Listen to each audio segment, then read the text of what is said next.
প্রীতির সঙ্গে এবারে আপনাদের সামনে বক্তব্য রাখবেন ভারতীয় জনতা পার্টির বাংলা মায়ের সুসন্তান, লড়াকু নেতা, বাংলা মায়ের দামাল ছেলে, সাংসদ মাননীয় দিলীপ ঘোষ মহাশয়। মাননীয় দিলীপ দা কিছুক্ষণের মধ্যেই আপনাদের সামনে বক্তব্য রাখবেন। মাননীয় দিলীপ দাকে সমস্ত মনোনীত প্রার্থীদের, বিজেপির বিধানসভার মনোনীত প্রার্থীদের পরিচয় করিয়ে দিচ্ছেন বিজেপি রাজ্য সভাপতি মাননীয় দিলীপ ঘোষ, সংস্কৃতি এবং পর্যটনের কেন্দ্রীয় মন্ত্রী প্রহ্লাদ সিং প্যাটেলজি এবং অরবিন্দ মেননজি। এবারে বক্তব্য রাখবেন ভারতীয় জনতা পার্টির রাজ্য সভাপতি, বাংলা মায়ের দামাল ছেলে, সাংসদ মাননীয় দিলীপ ঘোষ। भारत माता की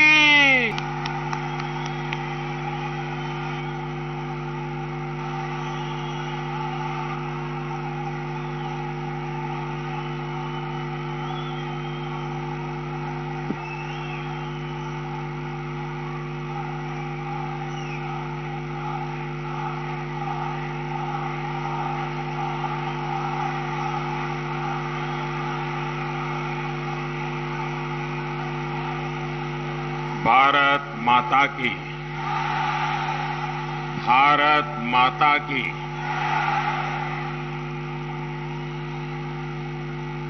आज मैं, मेरी जहां भी नजर पहुंच रही है, मुझे लोग ही लोग नजर आ रहे हैं।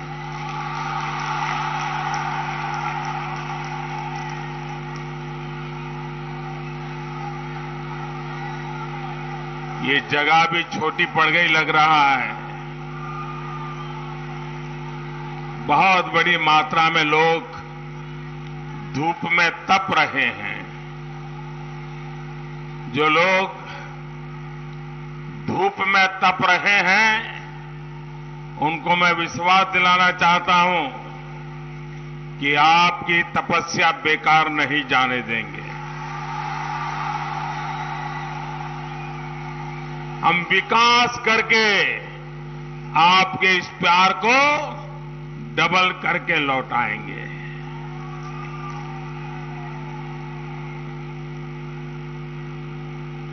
नमस्कार भाइयों बहनों, नमस्कार। नॉर्थ बंगाल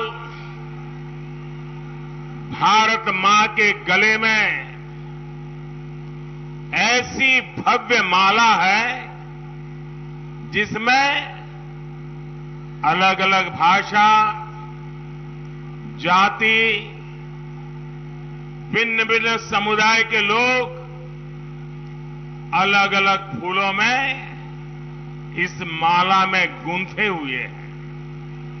यहां एक भारत श्रेष्ठ भारत की सुंदर तस्वीर दिखती है।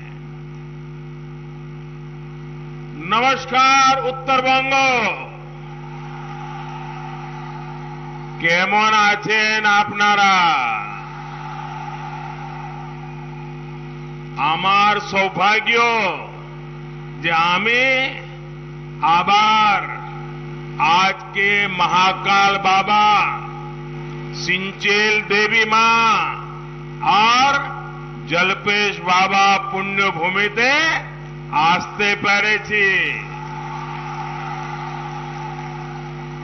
यहां दार्जिलिंग, कालिम्पोंग,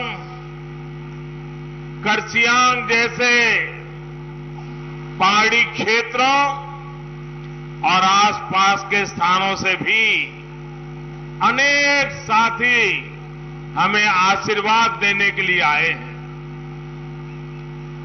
आपनारा जानेन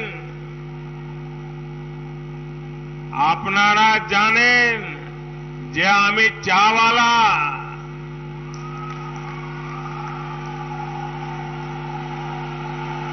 गोटा उत्तरबंग আমায় অনেক অনেক স্নেহ আর আশীর্বাদ দিয়েছেন।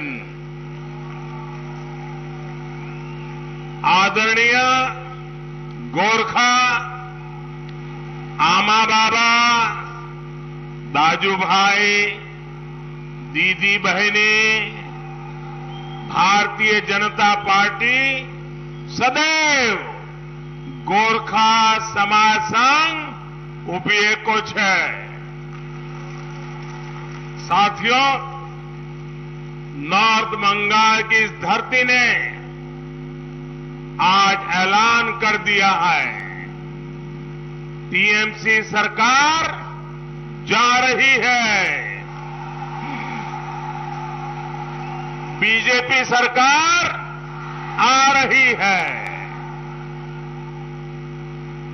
बंगाल में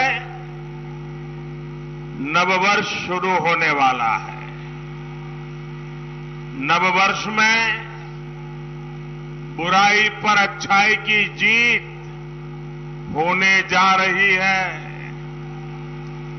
बीजेपी की जीत होने जा रही है।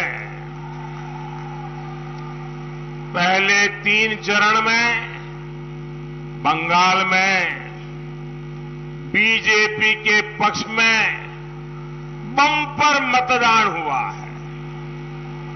भारी संख्या में हो रहा ये मतदान आशोल परिवर्तन के लिए है। साथियों, आज पूरा देश बंगाल के लोगों की इच्छा शक्ति को देख करके गर्व कर रहा है। ये इच्छा शक्ति आशोल परिवर्तन की शक्ति है।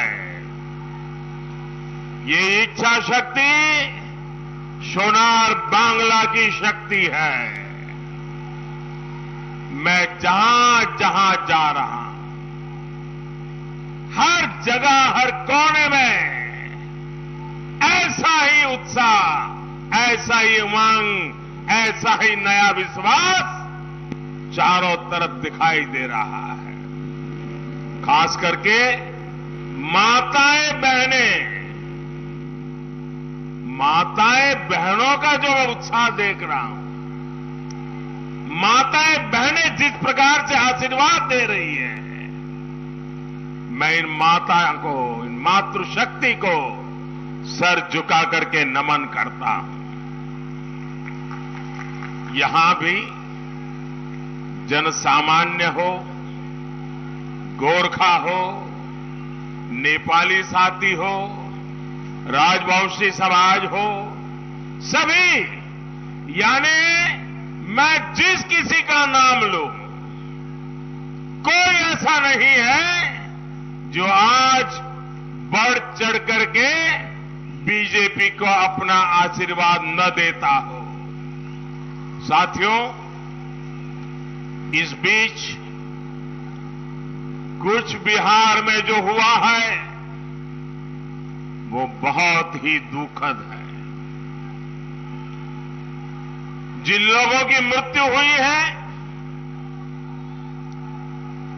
मैं उनके निधन पर दुख जताता हूं। मेरी संवेदनाएं उनके परिवार के साथ है। बीजेपी के पक्ष में जन समर्थन देखकर दीदी और उनके गुंडों में बौखलाहट हो रही है। आपकी कुर्सी जाते देख दीदी इस स्तर पर उतर आई है, लेकिन मैं दीदी को, टीएमसी को, उनके गुंडों को साफ साफ कह देना चाहता हूं, दीदी और टीएमसी की मनमानी बंगाल में नहीं चलने दी जाएगी।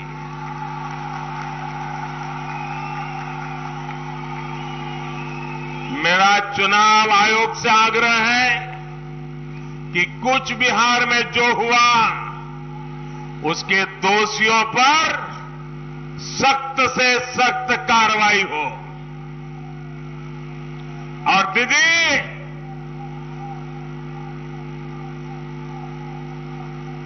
ये हिंसा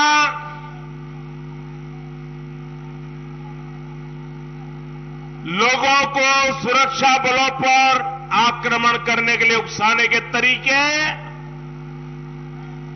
चुनाव प्रक्रिया में रोड़े अटकाने के तरीके, दीदी आपको नहीं बचा पाएंगे। आपके 10 साल के कुकर्मों से ये हिंसा आपकी रक्षा नहीं कर सकती है। साथियों, यहां से निकली संतानों ने साहित्य से लेकर सेना तक सभी को मजबूत किया है। आज उन्हीं की प्रेरणा से बंगाल ने आशौल परिवर्तन का नारा बुलंद किया है। जिस बंगाल को डर के, भय के, अत्याचार के, अन्याय के बोझ तले दीदी और उनके दल ने दबा रखा था, आज वो कह रहा है आशौल परिवर्तन, आशौल परिवर्तन।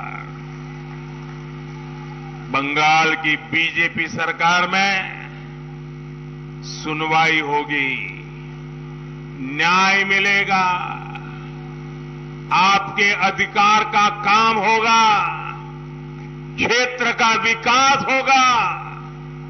बंगाल बीजेपी यहां सरकार में ऐसा माहौल बनाएगी जिसमें पुलिस न्यायिक तरीके से अपना काम करेगी, प्रशासन जनता के प्रति जवाबदेह होकर अपना काम करेगा, सरकार अपनी जिम्मेवारियों को निभाएगी और कार्यकर्ता जनता की सेवा में कभी भी पीछे नहीं हटेंगे। बंगाल में दशकों से जिस तरह का राजनीतिक वातावरण बना दिया गया है, वो बदलने का समय आ गया है। अब तोलाबाज मुक्त बंगाल बनेगा, अब सिंडिकेट मुक्त बंगाल बनेगा, अब कटमनी मुक्त बंगाल बनेगा। साथियों, हर चरण के मतदान के बाद आशौल परिवर्तन की लहर जितनी प्रचंड होती जा रही है और दीदी की बौखलाहट भी उतनी ही बढ़ रही है।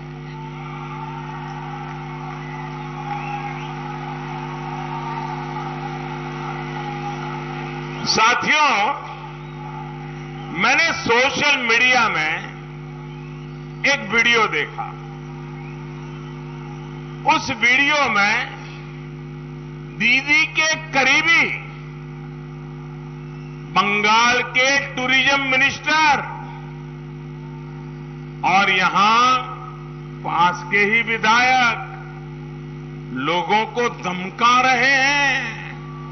उन्होंने कहा कि बीजेपी को वोट दिया तो लोगों को उठाकर बाहर फेंक दिया जाएगा। भाइयों बहनों, क्या ये भाषा आपको मंजूर है? ये धमकी आपको मंजूर है? क्या लोकतंत्र में ऐसी धमकी को जगह है क्या? क्या मैं प्रधानमंत्री होने के बाद भी किसी हिंदुस्तान के बेटे को, बेटी को ये कह सकता हूं कि मैं तुम्हें उठाकर बाहर फेंक दूंगा? क्या मुझे अधिकार है क्या? अरे लोकतंत्र है, कानून का राज है। लेकिन दीदी का मंत्री कैमरा के सामने और सब कुछ कैमरा में कैद है। ये गुंडागिर्दी खुलेआम है। ये दीदी के 10 साल के राज की यही सच्चाई है। बंगाल के लोगों को, दीदी, बंगाल के लोगों को आपने क्या समझ रखा है? बंगाल के लोग आज बीजेपी को वोट दे रहे हैं, तो टीएमसी के लोग उन्हें बाहर फेंक देंगे? इतनी हिम्मत? दीदी, ओ दीदी,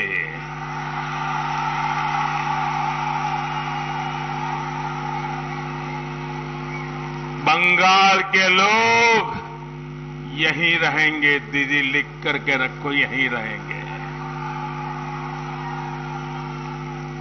अगर जाना ही है तो सरकार से आपको जाना होगा। दीदी, आपको जाना होगा। दीदी, ओ दीदी, दीदी, आप बंगाल के लोगों की भाग्य विधाता नहीं है। बंगाल के लोग आपकी जागीर नहीं है दीदी। इसलिए बंगाल के लोगों ने तय कर दिया है कि आपको जाना ही होगा। ये बंगाल की जनता ने ठान लिया है। ये बंगाल की जनता आपको निकाल करके ही दम लेने वाली है। और दीदी, ये भी याद रखिए, आप अकेली नहीं जाएगी। दीदी, ओ दीदी, आप अकेली नहीं जाएगी। आपके पूरे गिरोह को ये जनता हटा करके रहने वाली है। आपके साथ साथ ये तोलाबाज भी जाएंगे। आपके साथ साथ ये सिंडिकेट को भी जाना है। आपके साथ साथ जाएगी नॉर्थ बंगाल से भेदभाव करने वाली आपकी दुर्नीति भी जाएगी। आपके साथ साथ जाएगी बंगाल से वोट बैंक की तुष्टीकरण की राजनीति जाएगी। साथियों, ये क्षेत्र देश की सुरक्षा के लिए बहुत अहम है। इसे देश के भीतर बैठी ताकतों द्वारा चुनौती दी जा रही है। तुष्टीकरण और वोट बैंक की राजनीति ने इस क्षेत्र की जो हालत की है वो आप भली भांति जानते हैं। केंद्र सरकार ऐसी ताकतों से सख्ती से निपट रही है। बंगाल में बीजेपी की सरकार बनने के बाद इस क्षेत्र से ऐसी हर ताकत को हटाया जाएगा जिसे टीएमसी ने लाकर बसाया है, और टीएमसी ने ऐसी नकारात्मक ताकतों को आगे बढ़ाया है। बंगाल की बीजेपी सरकार आपके अधिकारों, आपकी पहचान की रक्षा करेगी। गोरखा हो, राजवंशी हो, आदिवासी हो, बंगाली हो, राभा टोटो, मेछे कोछे, सभी की रक्षा होगी। साथियों, दीदी और टीएमसी के नेताओं की सोच क्या है, ये अब खुल करके सामने आ रहा है। एक वीडियो सोशल मीडिया में वायरल हुआ है। वो वीडियो आप देख करके लोग चौंक गए हैं। ये वीडियो ऐसा है जिसमें दीदी की करीबी एक नेता ने अनुसूचित जाति के लोगों का, एससी समुदाय का बहुत बड़ा अपमान किया है। उन्होंने कहा है कि बंगाल में जो अनुसूचित जाति है, शेड्यूल कास्ट समुदाय है, वो भिखारियों की तरह व्यवहार करता है। दीदी, इतना अहंकार, ऐसी सोच आपकी? शेड्यूल कास्ट समुदाय के मेरे भाई और बहनों और उनके बच्चों के साथ आपकी पार्टी, पार्टी के नेता इतनी नफरत करते हैं। भाई और बहनों, यही दीदी और उनके साथियों का यही असली चेहरा है। दीदी और उनके लोग शेड्यूल कास्ट समुदाय से इसलिए भड़के हुए हैं क्योंकि वो बीजेपी के साथ खड़े हैं। बीजेपी को आशीर्वाद देने खुलकर घरों से निकल रहे हैं। दीदी, ओ दीदी,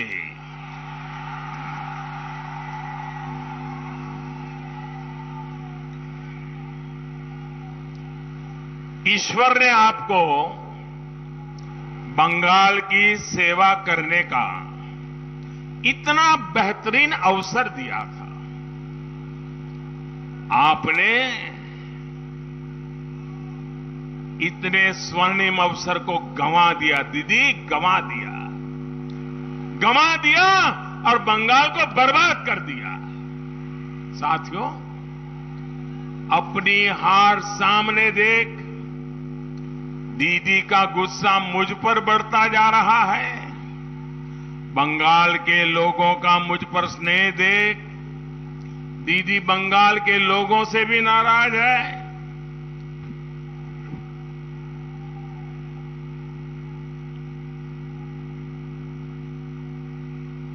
दस साल तक गरीबों को सताने वाले गुंडों पर, हत्यारों पर, लुटेरे तोलाबाजों पर दीदी को गुस्सा नहीं आया, लेकिन दीदी उन सुरक्षा बलों पर गुस्सा कर रही है जो बंगाल के लोगों के अधिकार की रक्षा कर रहे हैं। पंचायत चुनाव की तरह दीदी के गुंडे छप्पा वोट नहीं कर पा रहे हैं, इसलिए दीदी नाराज है। अपने 10 साल के कामकाज का हिसाब किताब तो उन्होंने आपको कभी दिया नहीं। इस चुनाव में उन्होंने जाकर के बताना चाहिए था 10 साल में आपके लिए क्या काम किया। वो जहां जाती है बस मोदी को गालियां देती रहती हैं। उन्होंने हिसाब देना चाहिए कि नहीं देना चाहिए? अपने काम का हिसाब देना चाहिए कि नहीं देना चाहिए? देना चाहिए कि नहीं देना चाहिए? पल पल का हिसाब देना चाहिए कि नहीं देना चाहिए? पाई पाई का हिसाब देना चाहिए कि नहीं देना चाहिए? भाईपों के कारनामों का हिसाब देना चाहिए कि नहीं देना चाहिए? अपने गुंडों के कारनामों का हिसाब देना चाहिए कि नहीं देना चाहिए? हिसाब देती है क्या? देती है क्या? कोई जवाब देती है क्या? सिर्फ गाली देती है। अब वो अपनी रैलियों में अपने छप्पा वोट गैंग को ट्रेनिंग देने लगी है, ट्रेनिंग, और सिखा रही है। आप हैरान हो जाएंगे, एक राज्य की मुख्यमंत्री 10 साल सरकार में रहने के बाद क्या सिखा रही है? वो सिखा रही है कैसे सुरक्षा बलों का घेराव करना है, कैसे सुरक्षा बलों को पीटना है और कैसे बूथ पर हमला करना है, ये सब बताया जा रहा है। अरे दीदी, ओ दीदी, देश के बहादुर सुरक्षा बल आतंकवादियों से नहीं डरते, नक्सलियों से नहीं डरते, तो आपके पाले पोसे गुंडों से, आपकी धमकियों से डरेंगे क्या? ये उत्तरी बंगाल, हमारे गोरखा समाज तो राष्ट्र रक्षा में हमेशा अग्रणी रहता है। उसका बहुत बड़ा अपमान दीदी आप कर रही है। उत्तरी बंगाल तो केंद्रीय बलों में नारायणी सेना बटालियन का सपना सच देखना चाहता है। दीदी, आप इस भावना का भी अपमान कर रही है। भाइयों और बहनों, एक पुरानी कहावत है, न दीने बाजुले आयता बार पनी बार छे। यानी जो कोई आपको कुछ अच्छा दे नहीं सकता, वो सिर्फ बहाने ढूंढता है। 10 साल दीदी को आपने पूरी ताकत दी। दीदी ने क्या दिया? क्या दीदी ने आपका पर्चा पट्टा दिया क्या? क्या दीदी ने आपका पर्चा पट्टा दिया क्या? दिया क्या? क्या दीदी ने चाय और सिनकोना बागानों में सही मजदूरी देना तय करवाया क्या? क्या दीदी ने वनवासी साथियों के लिए फॉरेस्ट राइट्स एक्ट लागू किया क्या? किया क्या? क्या दीदी ने पहाड़ के विद्यार्थियों को सुविधा दी क्या? क्या दीदी ने डीआई फंड सिस्टम को खत्म किया कि नहीं किया? दीदी ने आपको सिर्फ अभाव दिया, भेदभाव दिया। लॉकडाउन के समय केंद्र सरकार ने जो मुफ्त चावल भेजे, मुफ्त चना भेजा था, उसको भी तृणमूल के तोलाबाजों ने लूट लिया। माताएं बहनें, मैंने जो चावल भेजा, वो चावल आपको अच्छा लगा था कि नहीं लगा था? मैंने जो चावल भेजा वो अच्छा था कि नहीं था? उसमें भी कट कंपनी आ गई। भाइयों और बहनों, दीदी ने गरीबों, दलितों, आदिवासियों, पिछड़ों, किसी को उनका जायज हक नहीं दिया। दीदी ने घर में नल नहीं दिया, खेतों में सिंचाई का पानी नहीं दिया, लेकिन यहां की नदियों को माफिया के हवाले जरूर कर दिया। हर स्कीम में तोलाबाजी, हर स्कीम में कटमनी। यही सिलीगुड़ी में ही कुछ दिन पहले दीदी ने कहा कि उनके तोलाबाज तो सिर्फ 100, 200, 500 रुपये लेते हैं। इसमें क्या बड़ी बात है? बताओ भाई। बड़े आराम से दीदी कह रही है कि तोलाबाज तो 100, 200, 500 रुपया लेते हैं, इसमें इतना चिल्लाते क्या है मोदी? भाइयों बहनों, हम छोटे थे तो कथा सुनी थी।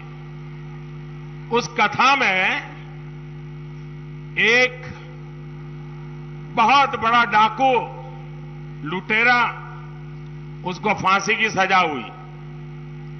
जब फांसी की सजा हुई तो उसको पूछा, भैया तुम्हारी अंतिम इच्छा क्या है? तो उसने कहा, मुझे मेरी मां को मिलना है। तो फिर सरकार ने व्यवस्था की कि फांसी पर जाने से पहले उसको उसकी मां से मिलवा दिया जाए। जब वो अपनी मां को मिला तो मां को झपट करके उसने मां की नाक को काट लिया, अपनी मां की नाक को काट लिया, फांसी पे जाने से पहले काट लिया। तो लोगों ने पूछा कि भाई तुमने अपनी मां पर यह क्यों किया? तो उसने कहा, जब मैं छोटी चोरी करता था उस दिन अगर मेरी मां ने रोका होता तो मैं इतना बड़ा लुटेरा न बनता, मुझे फांसी पर जाने की नौबत नहीं आती। और दीदी कह रही है 100, 200, 500 लेते उसमें क्या है? दीदी, ये वही खेल है जो फांसी पर लटकने वाले अपनी मां की नाक काट ली थी। अरे दीदी, ओ दीदी, अब आपको गरीब का दर्द दिखाई नहीं देता, गरीब की परेशानी दिखाई नहीं देती। गरीबों की दुश्मन ऐसी टीएमसी सरकार को जाना ही होगा। भाइयों और बहनों, यहां इतनी भारी संख्या में बहन बेटियां आई हैं। आपसे भी दीदी को बहुत समस्या है। दीदी कहती है कि आप पैसे के लालच में यहां आती है। मैं जरा आपसे पूछना चाहता हूं, क्या आप इस कार्यक्रम में पैसे लेकर के आए हैं क्या? जरा दीदी के कान फट जाए ऐसे जवाब दो। क्या आप पैसे लेकर के आए हो क्या? आप पैसे लेकर के आए हो क्या? आप पैसे की लालच में आए हो क्या? पैसे की लालच में आए हो क्या?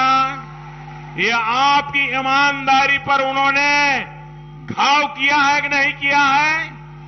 ये आपका अपमान किया है कि नहीं किया है? आपके स्वाभिमान को चोट पहुंचाई है कि नहीं पहुंचाई है? दीदी, ये इसी राज्य के नागरिक हैं, आप उन पर गालियां दे रही हो। ममता दीदी, हर कोई आपके तोलेबाजों की तरह लालची नहीं होता। ये तो स्वाभिमान लोग हैं, स्वाभिमानी लोग हैं। ये बंगाल की स्वाभिमानी बहनें हैं जो हर दुख तकलीफ के बावजूद अपनी मेहनत का खाती हैं, अपने स्वाभिमान से तकलीफों को सहन करती है, लेकिन स्वाभिमान को नहीं छोड़ती है।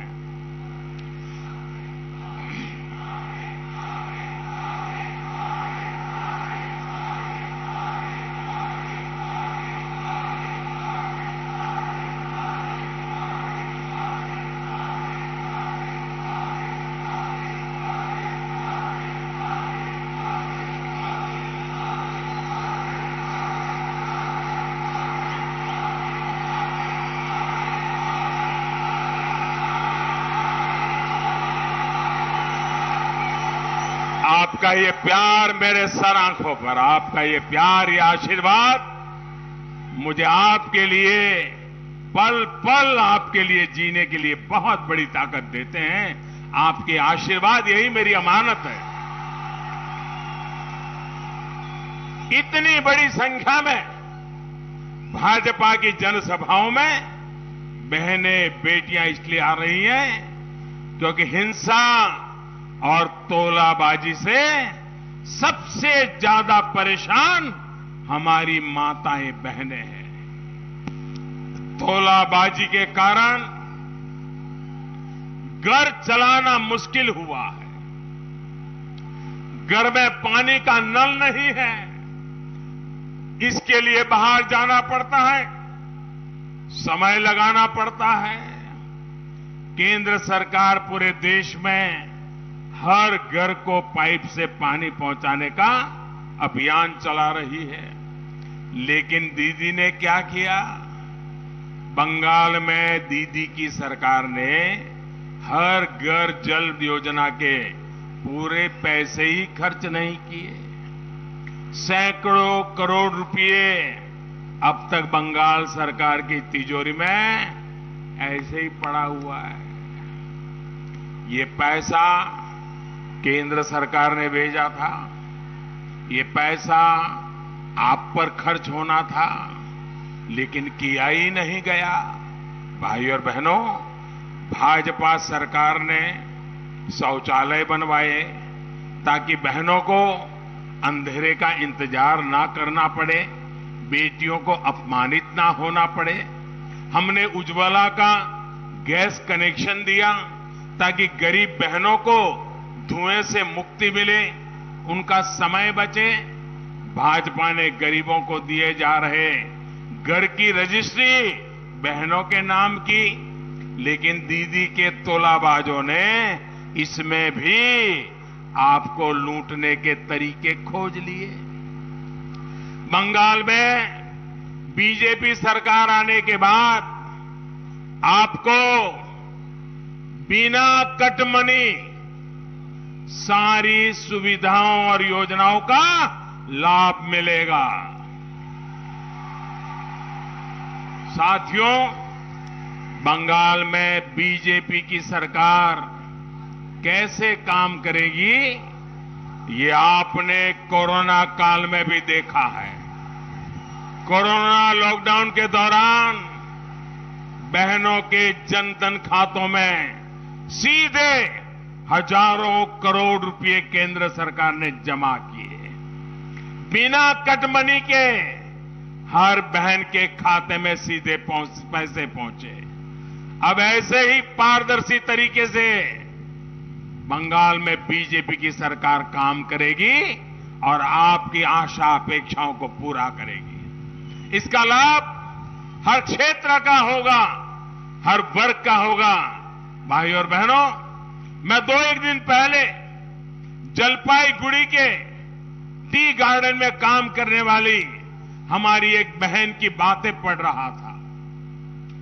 मीडिया वालों को उन्होंने कहा कि हमारे पास शौचालय नहीं है, पक्के घर नहीं है, सड़कें नहीं है, बच्चों की शिक्षा के लिए कोई व्यवस्था नहीं है। मैं इस क्षेत्र के टी गार्डन में काम करने वाले प्रत्येक श्रमिक भाई बहन को भरोसा देता हूं कि बंगाल की बीजेपी सरकार आपके लिए दिन रात काम करेगी। दीदी की सरकार ने आपके जीवन के संघर्षों को कम करने के लिए कुछ नहीं किया। असम में भाजपा की डबल इंजन सरकार ने चाय बागान में काम करने वाले साथियों को घर, अस्पताल, स्कूल, भूमि पट्टा, डायरेक्ट कैश ट्रांसफर और लगभग 2 गुनी मजदूरी सुनिश्चित की है। ऐसे ही काम 2 मई के बाद पश्चिम बंगाल में होने वाले हैं। बंगाल की बीजेपी सरकार पर्चा पट्टा सुनिश्चित करने के साथ ही आपके जीवन को आसान बनाने के लिए हर काम करेगी। केंद्र की भाजपा सरकार ने पहले ही इस वर्ष के बजट में टी गार्डन के साथियों के लिए 1000 करोड़ रुपए का प्रावधान किया है। इसी तरह जो हमारे सिनकोना किसान हैं, श्रमिक हैं, उनको भी तृणमूल की दुर्नीति से बाहर निकालने के लिए बीजेपी सरकार प्रतिबद्धता आप देख पाएंगे। आत्मनिर्भर भारत अभियान के तहत आयुष को प्रोत्साहन दिया जा रहा है। इसका लाभ सिनकोना किसानों को ज्यादा से ज्यादा मिलेगा। साथियों, मैं सिलीगुड़ी सहित नॉर्थ बंगाल के हर गरीब, हर कृषक परिवार के सामने अपना एक और वायदा दोहराना चाहता हूं। बंगाल में बीजेपी सरकार की पहली कैबिनेट बैठक में ही आपके हित में फैसले लेने का काम शुरू हो जाएगा।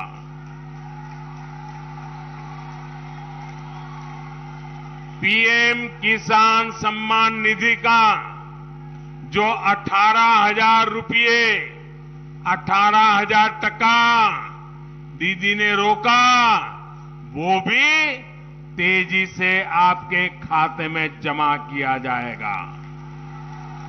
किसान के खाते में 18,000 रुपया, एक किसान के खाते में 18,000 टका।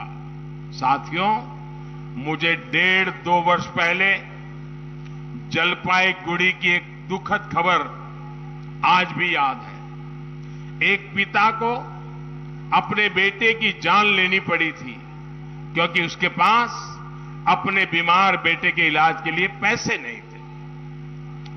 उस तकलीफ में पिता ने खुद भी अपनी जान ले ली थी। ये वाकया दिखाता है कि इस क्षेत्र में, नॉर्थ बंगाल में मेडिकल सुविधाओं की क्या हालत है।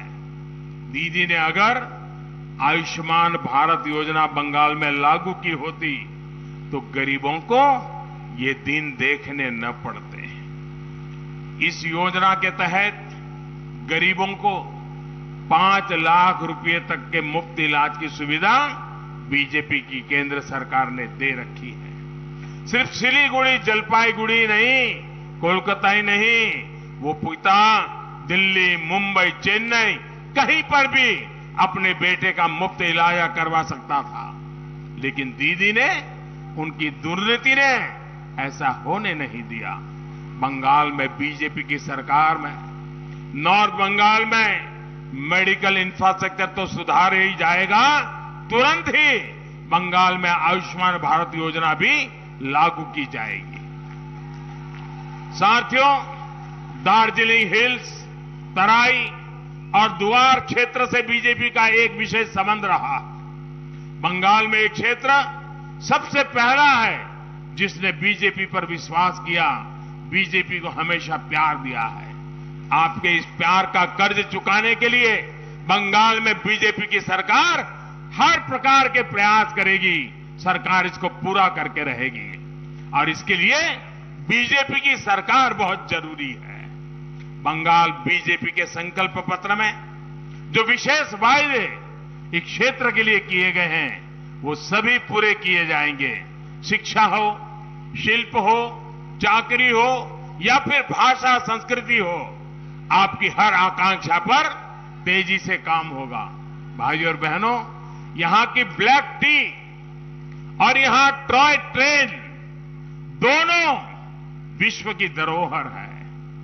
टी और ट्रेन दोनों से मेरा भी बचपन से संबंध रहा है। यहां की टॉय ट्रेन तो डबल इंजन से डबल आनंद के लिए जानी जाती है। भाजपा की डबल इंजन सरकार भी डबल स्पीड से डबल लाभ, डबल विकास करने के लिए जानी जाती है। सिलीगुड़ी सहित इस पूरे क्षेत्र में ट्रिपल टी यानी टी, टूरिज्म और टिम्बर को माफिया के शिकंजे से बाहर निकालना हमारी प्राथमिकता है। यहां इंफॉर्मेशन टेक्नोलॉजी से जुड़े आधुनिक उद्योगों को बढ़ावा मिले, इसके लिए भाजपा की डबल इंजन सरकार नई ऊर्जा से काम करेगी। साथियों, आज पूरे नॉर्थ ईस्ट में ही नहीं, पड़ोसी देशों के साथ आधुनिक कनेक्टिविटी को बढ़ाया जा रहा है। इसका सीधा लाभ नॉर्थ बंगाल को मिलेगा। देश में उड़ान योजना के तहत छोटे से छोटे एयरपोर्ट को जोड़ा जा रहा है। बेहतर कनेक्टिविटी और बेहतर कानून व्यवस्था से यहां का टूरिज्म सेक्टर फिर से नई बुलंदी की तरफ जाएगा। कनेक्टिविटी से लेकर टूरिज्म तक के सारे काम यहां रोजगार बढ़ाएंगे, आपका जीवन आसान बनाएंगे। इसलिए आपको ये बात ध्यान में रखनी है, कमल छाप टीएमसी साफ, कमल छाप टीएमसी, टीएमसी, टीएमसी। मैं फिर कहूंगा, भय पाबेन ना, भय पाबेन ना। আমরা আপনাদের সাথে আছি, সাথে থাকবো। নতুন বছরে নতুন বাংলার উদয় হবে। নতুন প্রজন্ম, ফার্স্ট টাইম ভোটার্স, নতুন প্রজন্ম নতুন বাংলাকে उज्ज्वलित करवे, उज्ज्वलित करवे। आप इतनी बड़ी तादाद में आशीर्वाद देने आए, मैं आपका बहुत बहुत आभारी हूं। मेरे साथ पूरी ताकत से मुट्ठी बंद करके बोलिए, पूरी ताकत से बोलना है, बोलेंगे? भारत माता की, भारत माता की, भारत माता की, भारत माता की, भारत माता की, भारत माता की। बहुत बहुत धन्यवाद।